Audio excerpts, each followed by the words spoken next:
Visiting Portugal for the first time can be an exciting and fascinating experience. But you may be overwhelmed to choose which Portugal do you want to see.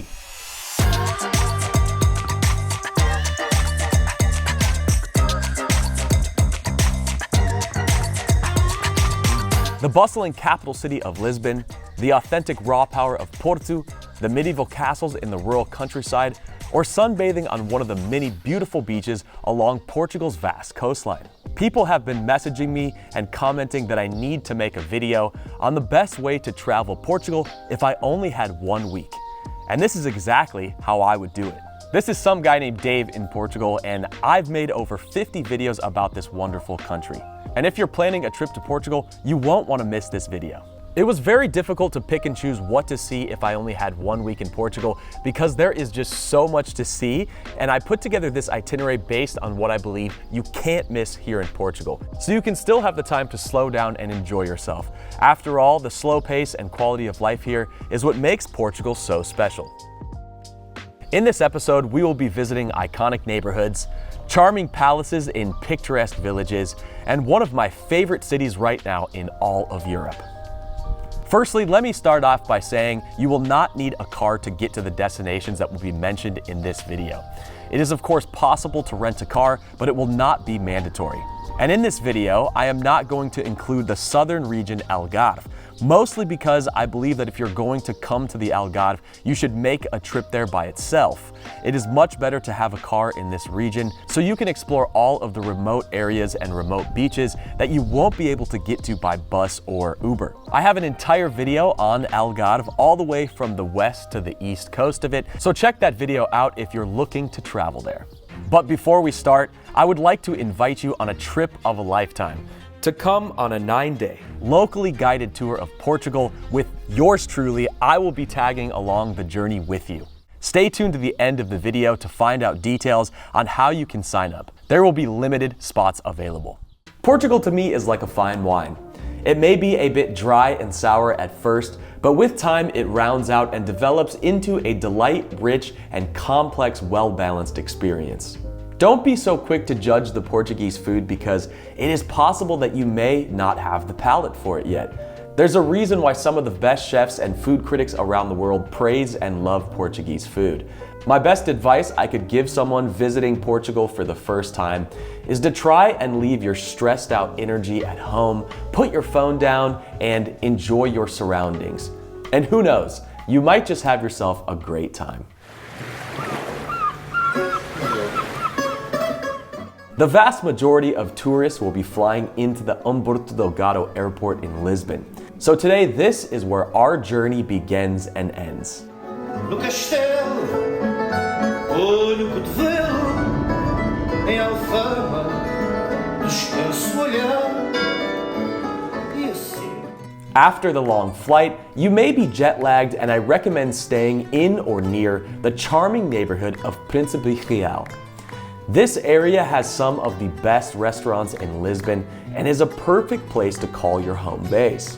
I personally wouldn't recommend staying in the very touristic areas, as bars in these areas can be very noisy. And let's face it, apartments in Southern Europe are not known for their sound isolation.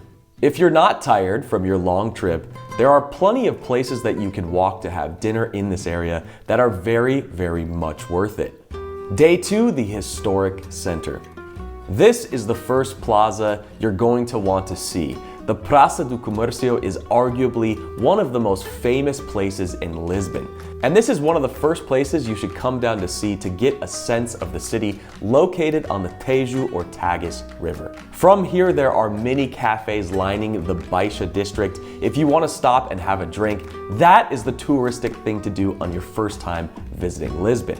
But beware, a lot of the restaurants and cafes in this area are tourist traps and will certainly be charging you a price accordingly with not so quality ingredients. I suggest that you kind of get lost in this area and enjoy yourself because there is so much to see and take in.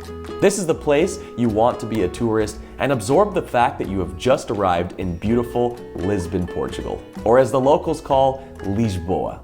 One of the biggest headaches I had while traveling to new countries was being able to be connected to my friends and family, as well as using data for navigation on my phone without racking up ridiculous international roaming charges. Luckily, Airlo, the sponsor of today's video, has solved that problem. Let me show you how simple it is. Airlo is an eSIM that you can download as an app or sign in from a desktop computer. I wish that I would have known about Airlo when I first came here to Portugal, as I had to wait in a long line to buy a SIM card at the airport, and it took me over an hour to be on my way. With Airlo, there are over 200 countries and regions to choose from, which Airlo is perfect for world travelers like myself. They offer a local eSIM, which would be for if you're visiting only one country. A regional eSIM would be for if you're planning a trip across a specific region like Europe, and a global eSIM if you're traveling around the entire world. You can even still receive calls and SMS on the original number from your home country. The great thing is that you don't need to keep track of a physical SIM card. The only thing you will need is an unlocked phone compatible with eSIMs. It only takes about a minute or less to set up Airlo on your phone, and most destinations allow you to set up your eSIM from home before you reach your destination, so when you land at your destination, you can switch on your data and be connected to the world and ready to start exploring. I used Airlo recently on a trip to Switzerland and had service while skiing in the Swiss Alps. There is a link in the description below for you to download the app and get $3 off an eSIM purchase if you use the code DAVE3. Thanks to Airlo, traveling is better. Now, back to the video. Alfama is one of Lisbon's oldest areas, and I recommend coming here for the sunset in the evening. In my opinion, one of the best places to see the sunset is atop the Castelo São Jorge. From this view, you can pretty much see the entire city. It's beautiful to see the bridge in the background with the boats sailing out to sea, and pretty much the entirety of Lisbon. Then I would highly recommend seeing a Fado show. My favorite place to visit is O Corrido. This is a perfect introduction to Lisbon because you will be able to hear Portugal's famous Fado music and enjoy some of the traditional Portuguese food. This is not a tourist trap. It's a small Fado house ran by a husband and wife, and they feature some of the best Fado musicians currently in Lisbon. Trust me, this will be one of the highlights of your trip to Portugal.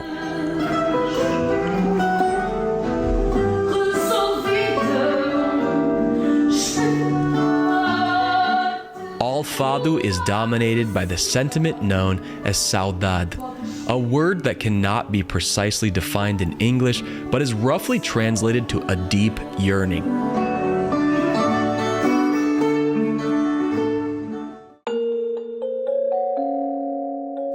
On day 3, I would highly recommend taking a day trip to Sintra. For me, if there was one place you must experience on your first trip to Portugal, it is Sintra. The National Palace of Pena is probably one of the most photogenic locations in all of Portugal and arguably one of the most famous. The views and beauty of this unparalleled area will give you a glimpse into the captivating and rich history of Portugal. Then I recommend coming back into Lisbon for the evening and spending a night out on the town. For the early evening, I recommend visiting Belém. Here you can see the Tower of Belém, which is considered the gateway into Lisbon. Nearby, you can also try the famous Pastéis do Belém, which has been claimed by many as the best pastel de nata in Portugal, although it is very debatable. Then in the late evening, I recommend heading to Cais do Sodré, which is an area that has many restaurants, bars, and clubs if nightlife is your thing.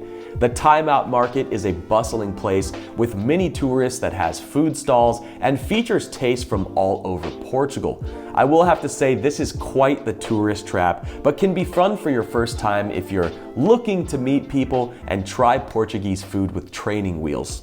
Now I'm going to give you 2 options for day 4.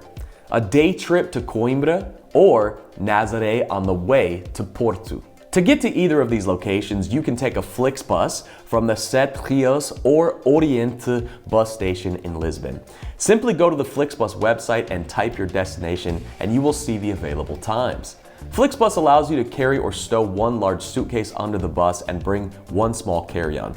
They also allow you to add extra bags if needed. The buses are pretty comfortable and the most affordable way to travel throughout Portugal. The great thing is that there are buses every couple hours going from Lisbon to Porto, and there are routes available with Coimbra and Nazaré as stops. Just make sure you buy tickets with the correct connection times accordingly. You can also rent a car, and if you're gonna go this route, I recommend using Guirin Car Rental Solutions, a company affiliated with Enterprise. Just make sure that you always get the maximum insurance coverage option. Personally, I think that Coimbra is one of the most important cities to see on your first trip to Portugal. It is such a beautiful city with so much, and in my opinion, is one of the most romantic and authentic bigger cities in Portugal. But because of the HBO series 100 Foot Wave, it made Nazaré one of the most famous destinations to visit in Portugal. If you would rather go see where Garrett McNamara surfed this massive wave for the first time, Nazaré is a really cool fisherman village where you can have some incredible food, especially seafood. If you're there in the summer, they have a huge beach you can lay out on and try some of Portugal's best fish. However, it is important to note that the big wave season is November to March. But personally, I believe a trip to Coimbra is much more worth it, and here's why. Coimbra is home to Portugal's oldest library, and it is absolutely stunning.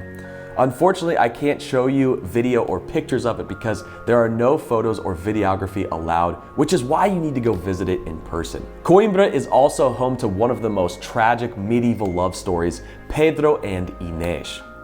This Romeo and Juliet type story took a dark turn when Pedro, the Prince of Portugal's father, Afonso, the King of Portugal at the time, had his love Inês sentenced to death.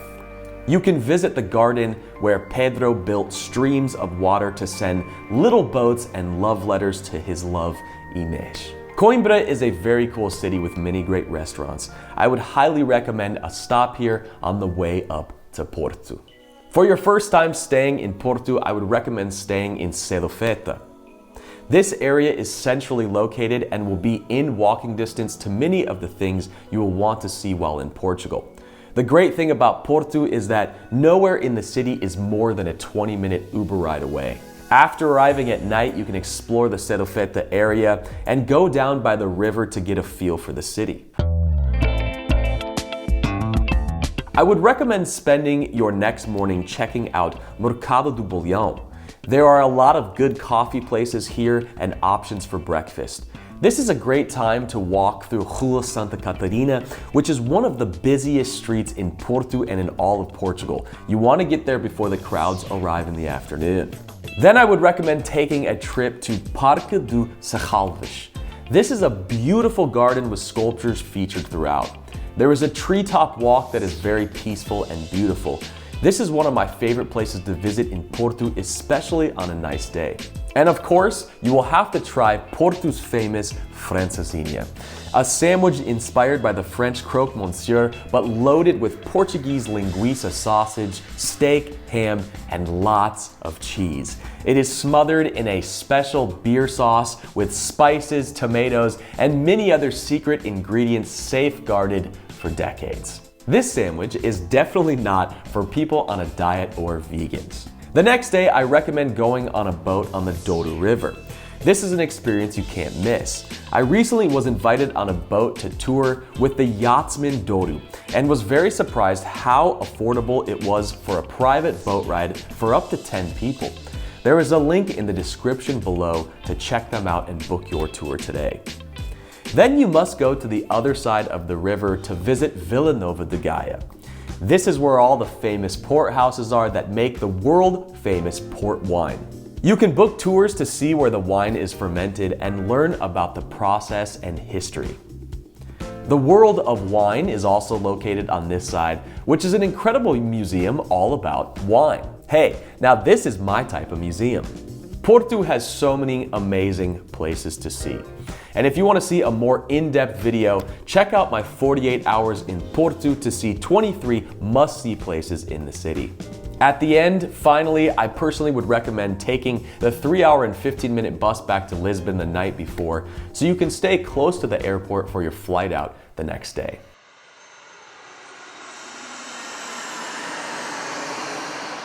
Are you interested in going on a 9-day tour to see the best of mainland Portugal with me, some guy named Dave, in Portugal next April 2025?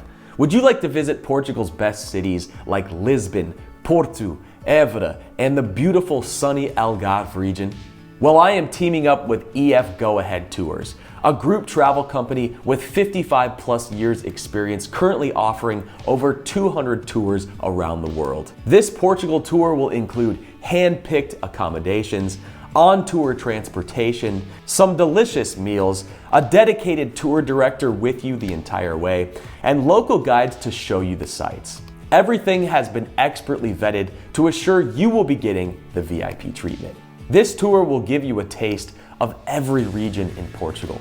We will be exploring the charming Porto, currently my favorite city in Europe, tasting some of the best wine from Portugal's famous Douro region, exploring the oldest university in Portugal, learning about how Portugal exports half of the world's cork supply in Alentejo, and exploring the beautiful sunny beaches of the Algarve region.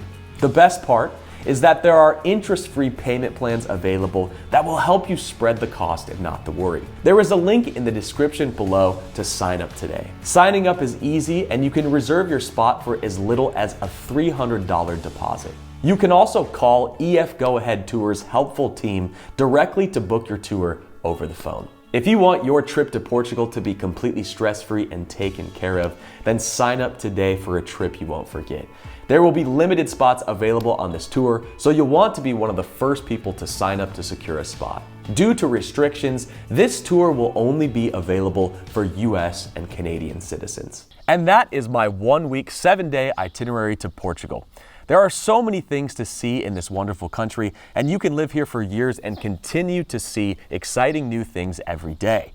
There are Portuguese people who have lived here their entire life and still have so many unchecked boxes of things they want to see. If you want to see more content about living in Portugal or the rest of Europe, make sure to hit the like and subscribe button because I'll be posting videos like this every single week on this channel. This is some guy named Dave in Portugal, and hopefully we'll see you next time. Now, if you're currently in Portugal right now, you probably know how cold this pool is.